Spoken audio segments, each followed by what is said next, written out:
Rainbow Reflections, Book 1, A Kind of Magic, Chapter 22, Play the Game. Absolutely not, Hyaktu said flatly. But Dad, it's not fair to other students that I'm still taking classes, Zin objected, tapping the round table in front of her impatiently. Hyaktu smiled. Well, I made this school, so I get the final say. Anyhow, I've got a better idea. Zin frowned. A better idea? For what? You're not going to put me back in classes, are you? Even if it's just observing, that doesn't feel right. Besides, Ren said she would show me stuff even though I told her no, Hyaktu said. Though, to be fair, that's not a bad idea either. Ren teaching you what she learned. I mean to say, if I don't know anything about it and never catch you at it. He winked, then pressed on. But no. Remember how I was originally going to make this a martial arts school? Yeah, until you met Khurshid, Zin said promptly. Then you two decided to make the school be a magic school, since you saw the potential that'd have. Hyaktu nodded. But what if I opened the martial arts and art to the non-magical? Of course, the students would still have to be at least 12 or 13, and we'd cut off the age at about 19.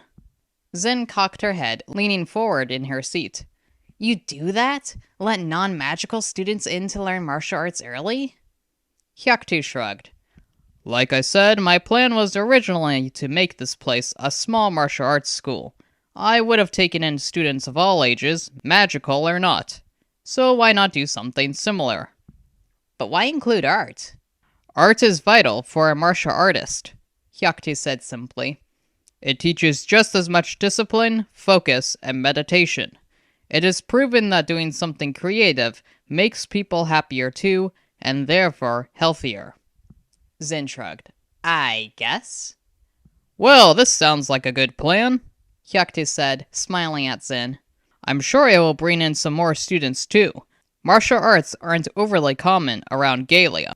But you can hardly get new students in the middle of the year, Zin pointed out. I don't have to, Hyaktu said plainly.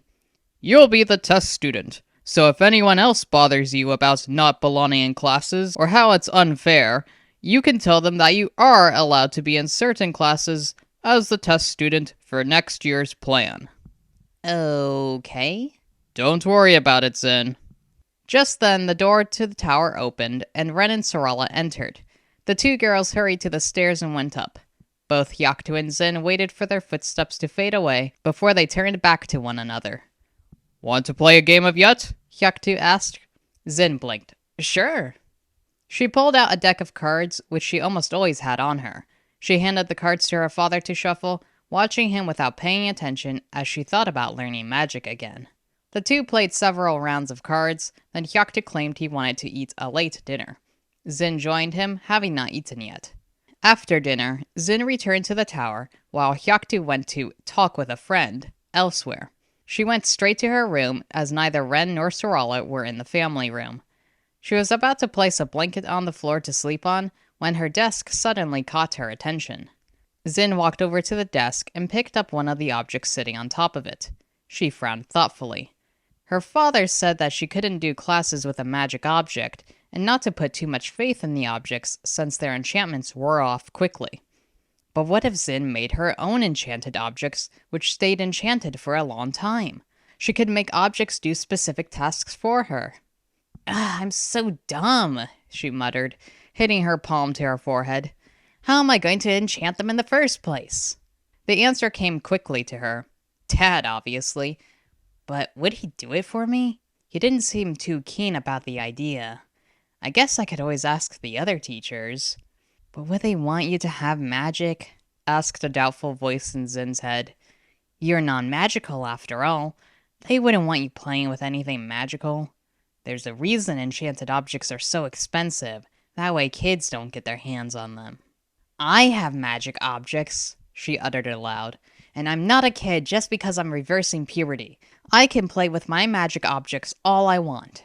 However, she still doubted that the other teachers would enchant more objects for her, or re-enchant the objects she already had if she used up the magic stored in them. She sighed, wondering who she could turn to for help. Ren?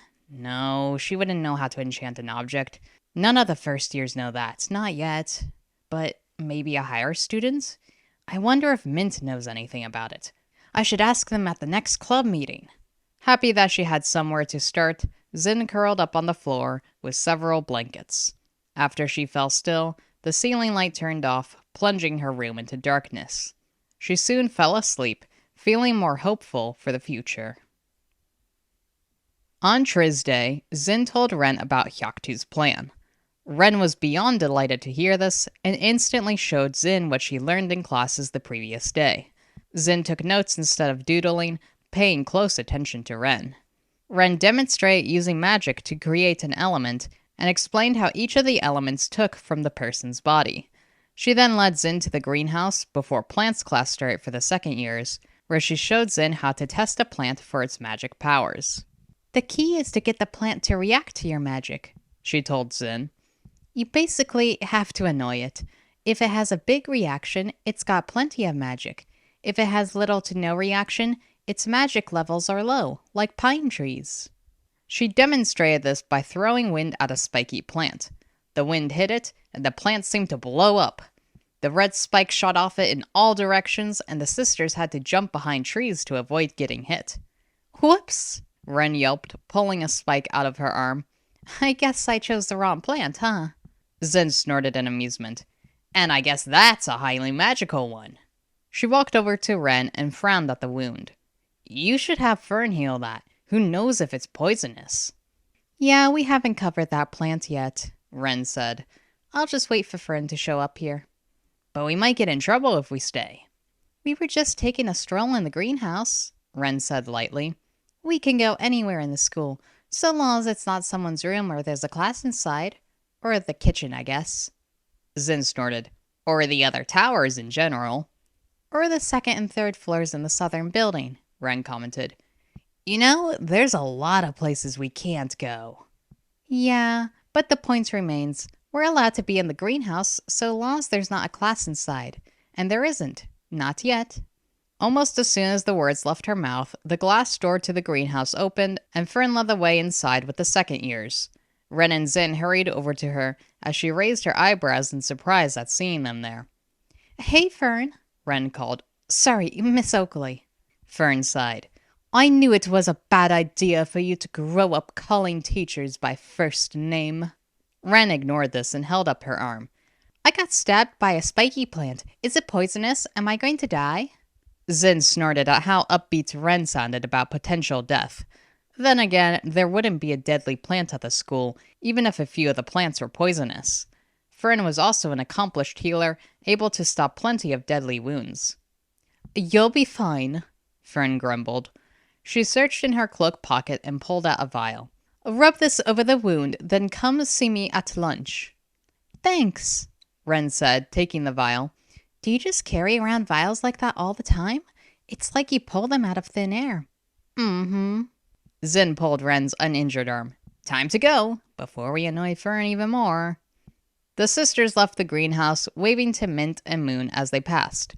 Mint waved, but Moon did not seem to recognize the sisters as being from the Arts Club and had no response. Or she had zoned out.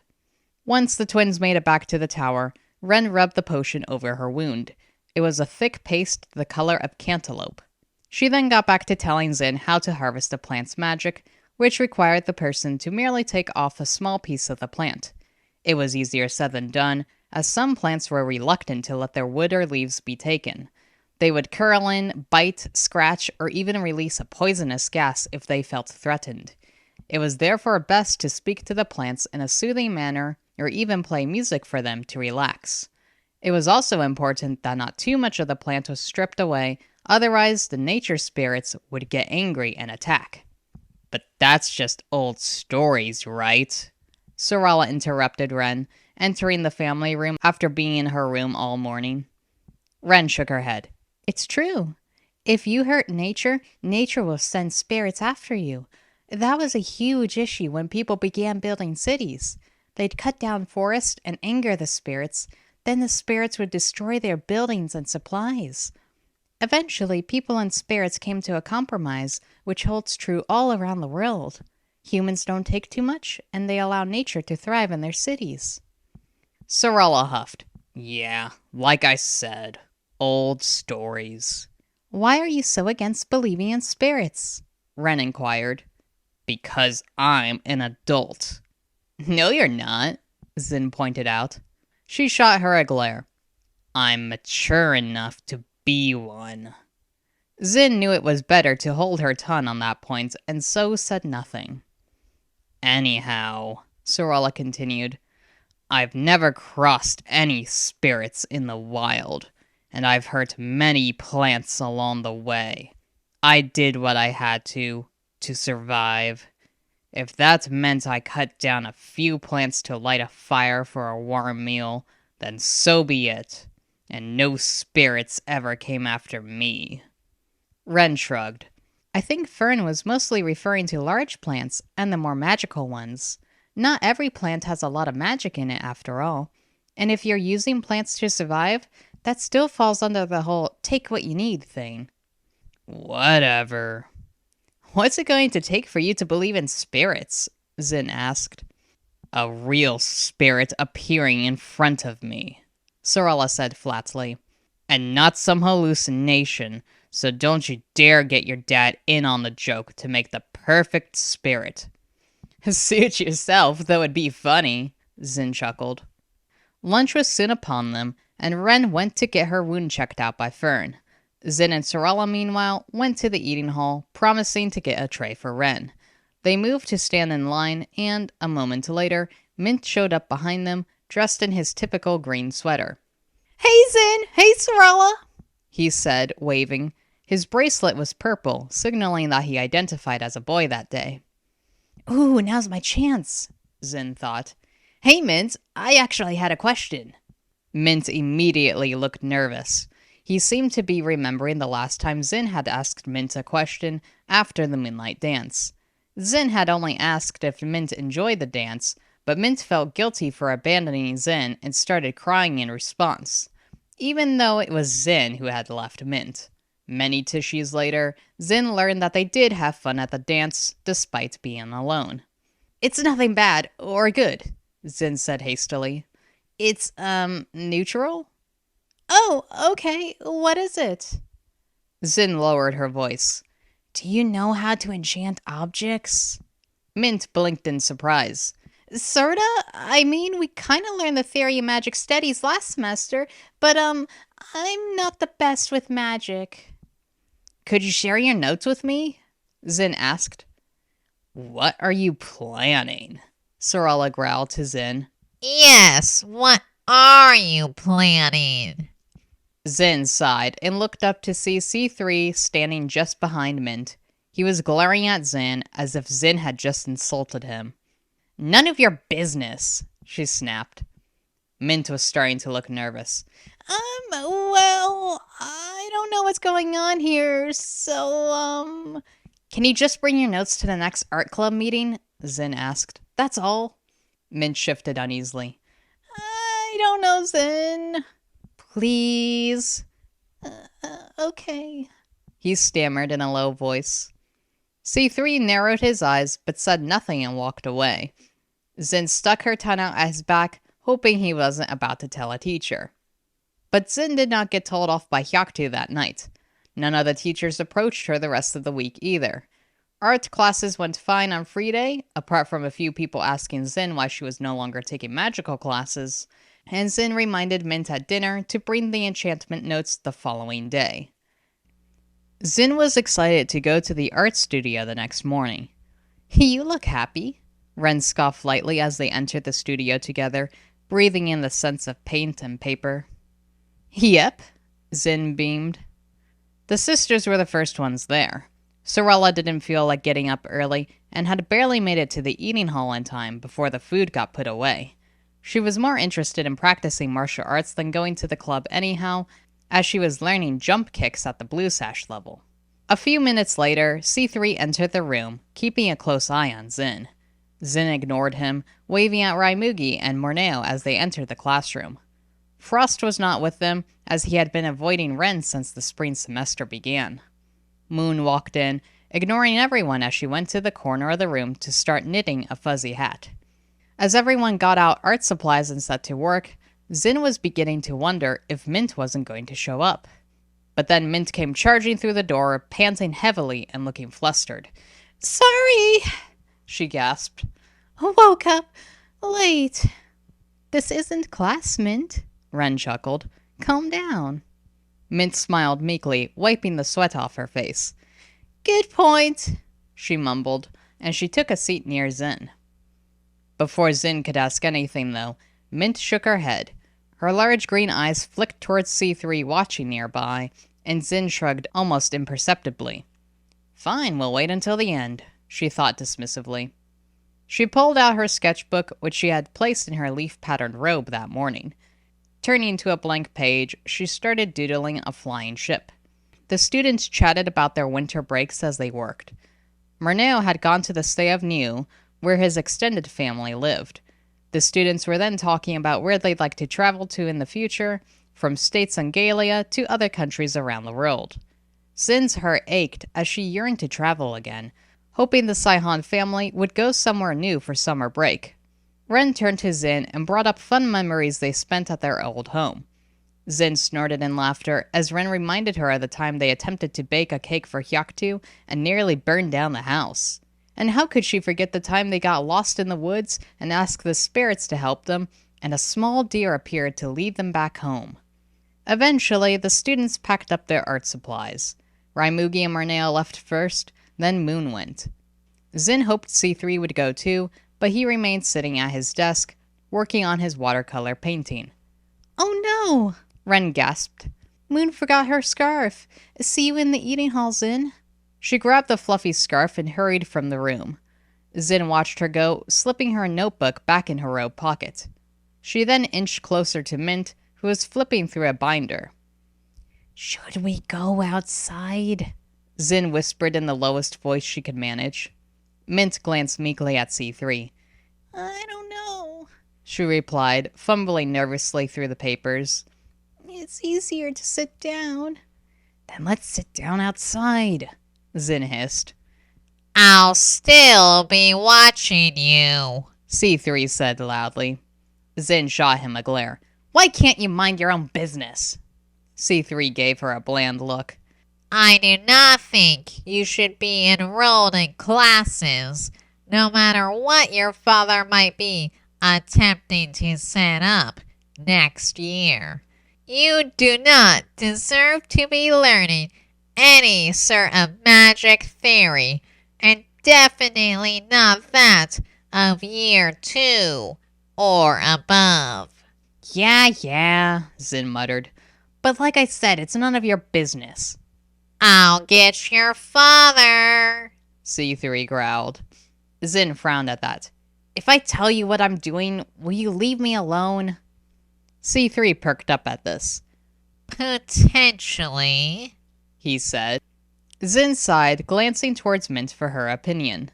But Mint was staring determinedly at the floor, her mouth stretched wide like a frog's, leaving the decision entirely up to Zin.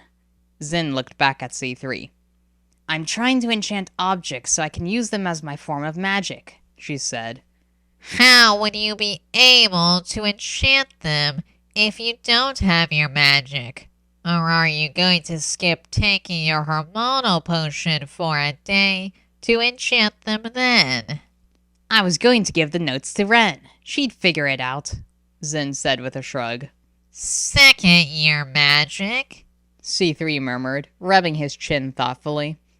"Let me see these notes." "No," Zin growled at once. "Or I tell your father," C3 said. "And I'm guessing you don't want that. Otherwise, you would have just asked him to enchant objects for you in the first place." Zin scowled at him. C3 smirked and got to his feet, stepping around the table and looking over Mint's shoulder.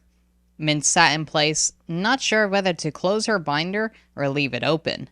In the end, she merely continued to sit there and do nothing, as sweat slid down her forehead as quickly as ice melting in hot sunlight.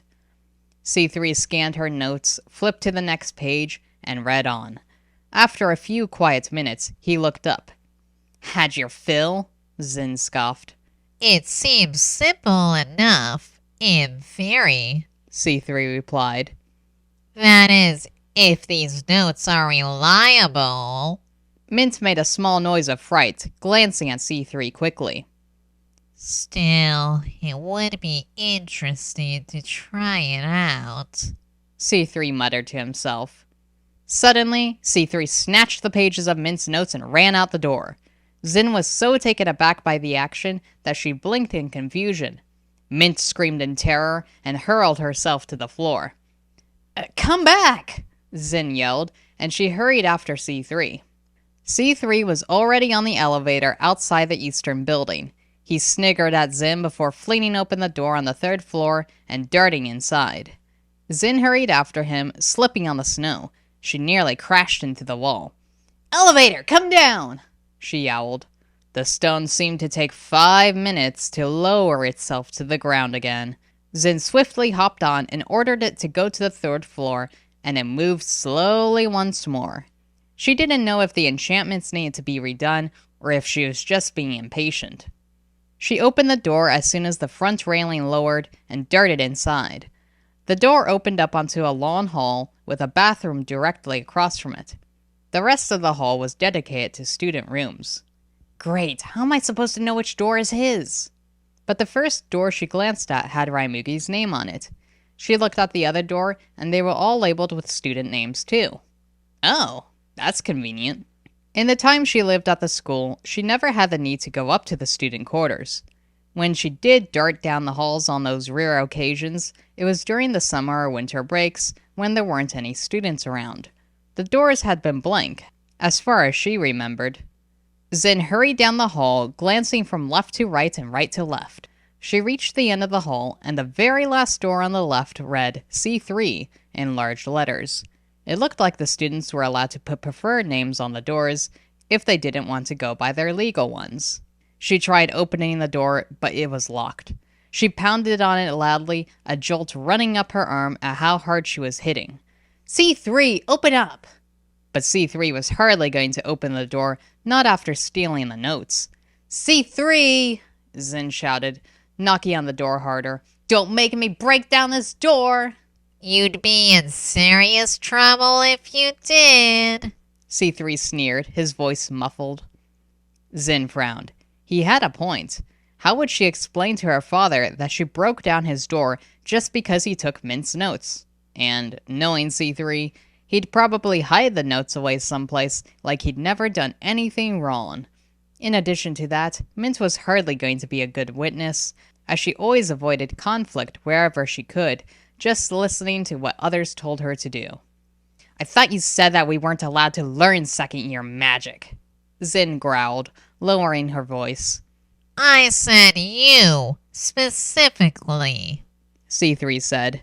Anyhow, I am 15 and my magical education has been put off for far too long. I should rightfully be in my 2nd or 3rd year now, not my 1st. I very much would like to try this out. Then try it out with me, Zin pleaded. We can enchant objects together.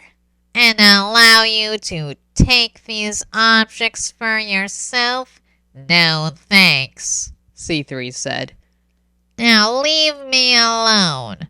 But you can run to your father if you'd like, but then you'd have to tell him your plans. Wouldn't want that, now would you? Zin was shaking in fury. She was tempted to take a step back and slam the door down with one of the heel thrust kicks she'd learned in Kung Fu. But she forced her temper down, taking deep, rattling breaths. You can't do anything, so run along now, C3 said briskly. Zin didn't know what else to do. Her sister would certainly be wondering where she'd gotten, and what was the point of telling her about this disaster if Zin didn't get the notes? Sighing, she turned away from the door, walking to the opposite end of the hall. She reached the door and opened it, poking her head out to see where the platform was. It sat in front of the second floor door, so the railing was up in front of Zin to prevent her from falling out. She called the elevator to her in a dejected voice, got on, and told it to go to the ground level.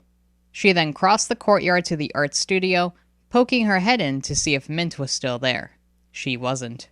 Zin therefore headed to the eating hall glumly, telling Ren that she had stayed behind to chat with Mint, then went to the bathroom. Ren didn't seem to notice as she talked to Sarala about astrology, leaving Zin alone to her thoughts. What do I do now?